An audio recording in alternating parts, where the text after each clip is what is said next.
অবিহনে শূন্য ৰাজ্যৰ ৰাজনীতি সকলোৰে মুখত কেৱল মিয়াৰ কথা নিৰ্বাচনৰ প্ৰাক মুহূৰ্তত মিয়াৰ কথাৰেই সাককীয় পক্ষক ৱাকভাৰ বদৰুদ্দিন আজমলৰ আজমলৰ কথাৰে মুখ্যমন্ত্ৰীয়ে লক্ষ্য কৰি ললে কংগ্ৰেছক আজমলৰ সুৰতে সুৰ হিমন্ত বিশ্ব শৰ্মাৰ কংগ্ৰেছৰ চৰকাৰ আহিলে দিছপুৰ দখল কৰিব মিয়াই সন্মুখত ৰাজ্যৰ বিধানসভা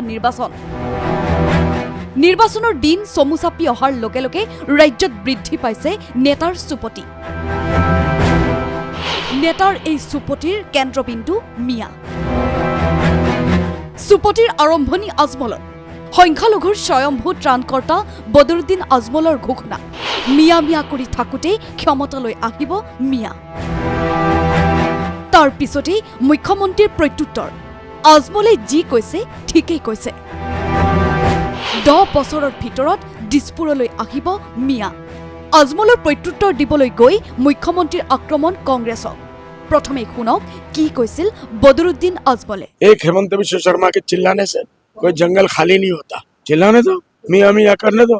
वो मियाँ मियाँ करके पागल हो जाएंगे और मियाँ लोग पावर में जाके बैठ जाएंगे मुसलमान को कोई डरने की बात नहीं मुसलमान के लिए हमारे देश के सारे हिंदू भाई खड़े एक हेमंत विश्व शर्मा के चिल्लाने से कोई जंगल खाली नहीं होता चिल्लाने दो मियाँ मियाँ करने दो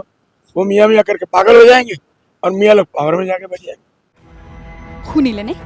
মিয়া মিয়া কৈ পাগল হৈ যাব হিমন্ত বিশ্ব শৰ্মা আৰু মিয়া আহিব ক্ষমতালৈ আজমলৰ এই মন্তব্যৰে প্ৰত্যুত্তৰ দিবলৈ গৈ আজমলকে সমৰ্থন হিমন্ত বিশ্ব শৰ্মাৰ মুখ্যমন্ত্ৰীৰ ভাষ্য মিয়াৰ মনত যি আছে তাকেই কৈছে বদৰুদ্দিন আজমলে ইয়াৰ পৰাই শিকিব লাগে অসমীয়াই 10 বছৰৰ ভিতৰত দিছপুৰলৈ আহিব মিয়া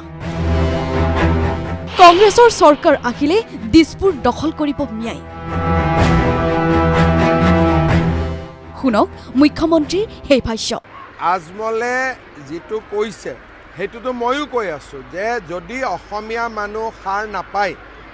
মিয়া 10 বছৰৰ ভিতৰতে দিছপুৰত আহি যাব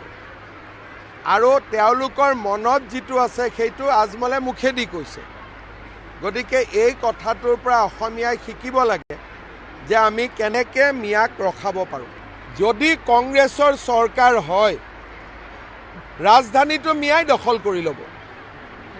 সেইকাৰণে আমি সকলোকে কৈছোঁ যে কংগ্ৰেছক বিদায় দিব লাগে